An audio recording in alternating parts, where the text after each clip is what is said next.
Ils ne sont vraiment pas nombreux sur le marché. De quoi s'agit-il? Il s'agit d'objectifs grand angle avec une très grande ouverture qui sont destinés aux boîtiers petits capteurs, les capteurs APS-C ou encore les capteurs micro 4 tiers et surtout qui sont offerts à des prix défiant toute compétition. Bien sûr, l'offre est un peu plus généreuse du côté des montures Fuji X ou encore Sony E ou encore du côté micro 4 tiers, mais si vous êtes propriétaire d'un boîtier APS-C du côté du Nikon Z ou encore du côté du Canon RF, je vous invite vraiment à prêter attention aux belles qualités que vous allez trouver avec cet objectif. Mais voilà donc ce qu'on examine maintenant.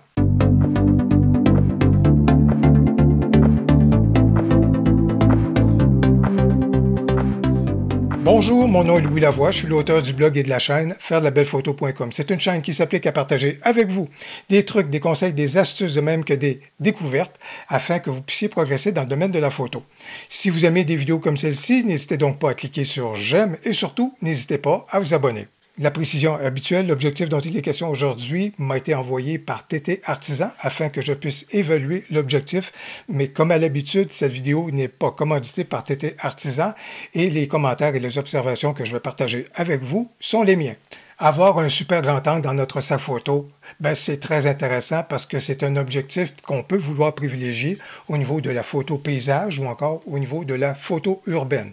Et dans ce cas ici, un 10 mm du côté de Fuji, Sony ou encore du côté de Nikon, ça va devenir l'équivalent 15 mm plein capteur. Du côté de Canon, ça devient à ce moment-là équivalent 16 mm et du côté du micro 4 tiers, ça devient donc l'équivalent de 20 mm. Dans ce cas ici, deux éléments qui sont très intéressants au niveau de l'objectif de TT Artisan, c'est son angle de vue de 102 degrés à ce moment-là. Alors c'est très large, c'est très intéressant pour justement englober plusieurs éléments au niveau d'une scène photo. Et également, il y a le fait que son ouverture maximale est de f2, ce qui veut donc dire que ça peut nous permettre d'obtenir certains effets de bokeh ou encore de travailler en basse lumière. Une des plus belles qualités également au niveau de l'objectif et l'intérêt qu'on peut avoir à le mettre dans notre sac photo, c'est qu'il coûte peu cher, c'est vraiment un prix budget, c'est-à-dire qu'il se vend 169 $ américains, 229 $ canadiens et du côté européen, j'ai vu une fourchette de prix qui allait de 143 € à 162 €. Dès la prise en main, au niveau de l'objectif, la première chose qu'on remarque, c'est son poids. Malgré la petite taille de l'objectif, le poids fait quand même 345 grammes. Et l'autre élément qu'on remarque, bien sûr, c'est la construction tout en métal de l'objectif, ce qui vient donc expliquer le poids de celui-ci. On voit et on constate que c'est une construction donc de qualité qui est très solide, vraiment à ce moment-là, à l'image des opticiens chinois. Lorsqu'on examine l'arrière donc de l'objectif, on remarque donc à ce moment-là, l'anneau métallique qui est en arrière, l'absence de contact électronique, ce qui vient donc confirmer la vocation à ce moment-là manuelle de l'objectif. Tout va se faire de façon manuelle. Par exemple, le choix de l'ouverture, le choix de la mise au point, tout cela est donc fait de façon manuelle. On va également constater l'absence d'un joint d'étanchéité. Si on regarde les flancs de l'objectif, on constate l'absence de tout contrôle qui pourrait à ce moment-là être au niveau de la stabilisation d'image ou quoi que ce soit à ce moment-là. Il n'y a vraiment rien à ce chapitre-là. Par contre, on va retrouver différentes bagues. La première bague qu'on retrouve à ce moment-là, c'est au niveau du choix des ouvertures. Alors, c'est une bague à ce moment-là qu'on est en mesure de déplacer. Et lorsqu'on fait le choix d'une ouverture, on sent de petits clics qui sont là, qui ne sont pas trop prononcés. C'est assez discret, mais quand même qui nous permettent donc d'identifier à ce moment-là quel est le choix de l'ouverture qu'on est en train de faire. Voilà donc qui est intéressant et qui est assez judicieux. Quoique j'ai trouvé que la bague était quand même assez étroite et parfois ça pouvait être un peu difficile à ce moment-là de manœuvrer celle-ci lorsque l'objectif est fixé donc à notre boîtier. L'autre bague également qu'on va retrouver, c'est la bague de mise au point qui a une très belle fluidité, mais quand même avec passablement de résistance. Moi, j'aime bien travailler justement avec ce niveau de résistance-là. Et c'est donc très bien fait donc, de la part de TT Artisan. Et je dois vous dire que les indications au niveau de l'hyperfocale m'apparaissent assez exactes. C'est vraiment dans ce registre-là qu'on était capable d'obtenir la plus grande netteté à ce moment-là, au niveau donc de notre scène photo. Si on se tourne vers l'avant de l'objectif, on va constater qu'au niveau du vers extérieur, celui-ci est bombé, ce qui fait en sorte qu'on ne sera pas en mesure de visser un filtre sur l'objectif. Par contre, vous pouvez utiliser des filtres, surtout s'ils sont en support extérieur, et si c'est le cas à ce moment-là, vous aurez besoin d'un filtre de 72 mm à ce moment-là pour couvrir l'ensemble de la surface. On remarque au niveau de l'objectif que TT Artisan nous fournit un pare-soleil qui est métallique et qui va être drôlement utile parce que l'objectif a une certaine sensibilité à ce moment-là au niveau des halos lumineux et des sources de lumière. Si on conserve le pare-soleil métallique sur l'objectif, la façon de refermer celui-ci avec le capuchon avant, c'est se tourner vers le capuchon avant qui se visse à ce moment-là. Et là, ça va nous permettre donc d'utiliser, de se tourner vers le capuchon avant. Par contre, si vous retirez le pare-soleil, TT Artisan nous fournit également un capuchon souple en caoutchouc qui est drôlement utile, qui est drôlement sympathique à ce moment-là pour recouvrir l'objectif et qui est beaucoup plus rapide à utiliser. Au niveau des tests, en ce qui a trait à l'objectif, j'ai soumis ce dernier à l'exigeant petit capteur du Canon R7 et ses 34 mégapixels. Et déjà, au niveau du rendu optique, vous constatez qu'il y a quand même une certaine distorsion par barillet qui s'invite à ce moment-là dans notre photo. Lorsque j'active la correction à ce moment-là logiciel, à ce chapitre-là, dans Lightroom, voilà donc le montant de correction qu'on est en mesure d'obtenir au niveau de la correction logicielle. N'empêche que je veux analyser le tout sans l'intervention donc du logiciel.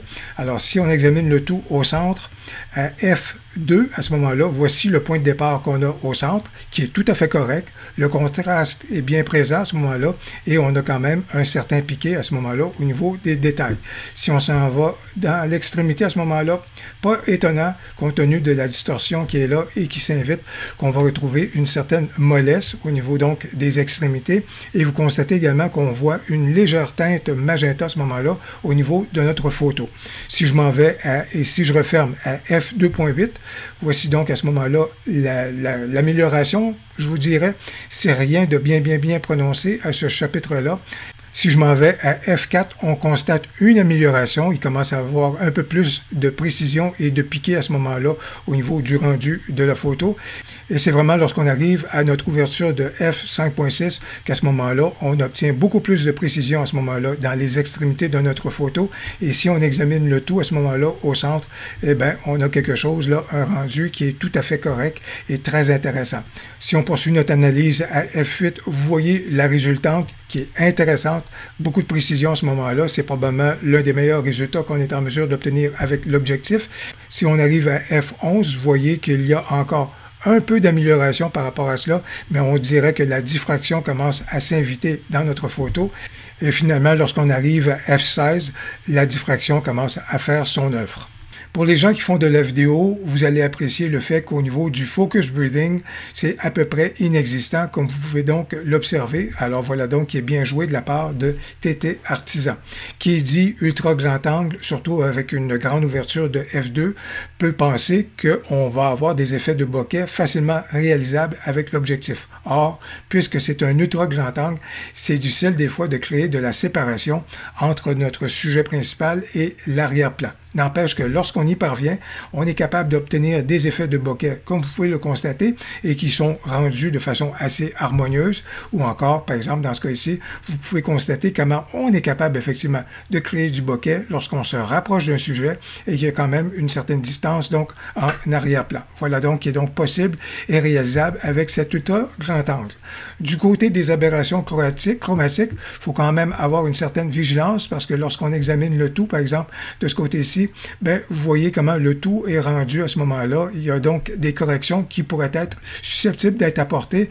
N'empêche que ce n'est pas toujours le cas et je trouvais qu'en général, l'objectif se défendait quand même assez bien au niveau des aberrations chromatiques. Là où est-ce que c'est assez particulier au niveau de l'objectif, c'est comment celui-ci réagit aux sources de lumière directement dans la scène photo. Alors, vous voyez comment actuellement, donc les halos lumineux sont créés de façon manifeste au niveau de l'objectif, mais dès qu'on referme l'ouverture à ce moment-là, là, par exemple, en se tournant vers f5.6, vous voyez comment le tout devient davantage à ce moment-là avec un effet étoilé. Alors, dans nos photos, si jamais on inclut des sources de lumière dans notre photo, bien voici par exemple une résultante qu'on peut obtenir à pleine ouverture. Vous voyez comment à ce moment-là, les éclats lumineux se sont invités dans notre photo, mais dès qu'on referme donc l'objectif, surtout à partir de f5.6, vous voyez les effets étoilés qu'on est capable d'obtenir facilement avec l'objectif et c'est drôlement sympathique. Ceci étant, je vous invite quand même à ajouter donc le pare-soleil parce que assez souvent, on peut avoir des effets étoilés bien réussis, comme dans ce cas ici, à ce moment-là, voilà qui est intéressant, mais on peut avoir des effets étoilés également ou encore là, juste des éclats lumineux et vous voyez alors les halos qui viennent s'inviter dans nos scènes photos à ce moment-là et qui peuvent donner un cachet particulier à nos photos ou encore ruiner celles-ci. Alors dans ce cas ici, on voit qu'il y a un léger halo du côté gauche, par exemple, et encore dans cette scène-ci, à ce moment-là, même si j'ai inversé l'effet étoilé, vous voyez quand même le halo lumineux qui vient de s'inviter donc à la gauche dans la photo. Alors il faut donc toujours prêter attention à ces éléments-là. Ici, un halo qui peut être pertinent à ce moment-là compte tenu du type de scène et compte tenu du sujet donc de la photo. Lorsqu'on veut avoir quelque chose de sympathique, on est quand même capable de réussir très facilement donc les fameux effets étoilés. N'empêche que pour bien réussir et travailler avec un ultra grand angle, il n'y a rien pour éviter les déformations à ce moment-là dans les extrémités de nos photos, de centrer notre sujet à ce moment-là, de valider le tout au niveau donc des éclats lumineux et surtout lorsqu'on travaille avec des sources de lumière qui sont moins évidentes dans nos photos, on est capable de réussir de très beaux clichés à ce moment-là et de très bonnes photos avec l'objectif en question. Eh bien, j'espère que vous avez apprécié la découverte de cet objectif de TT Artisan, le 10 mm f2 qui est destiné donc au boîtier petit capteur ou encore micro 4 tiers. Et moi, je suis bien curieux de connaître si vous avez justement un petit capteur, quel est votre objectif grand angle. On aimerait bien connaître à ce moment-là quel est l'objectif que vous avez retenu pour vos besoins. Si vous avez aimé la vidéo, n'hésitez donc pas à cliquer sur j'aime et surtout, n'hésitez pas à commenter. J'ai bien hâte de vous lire. Au plaisir, à la prochaine.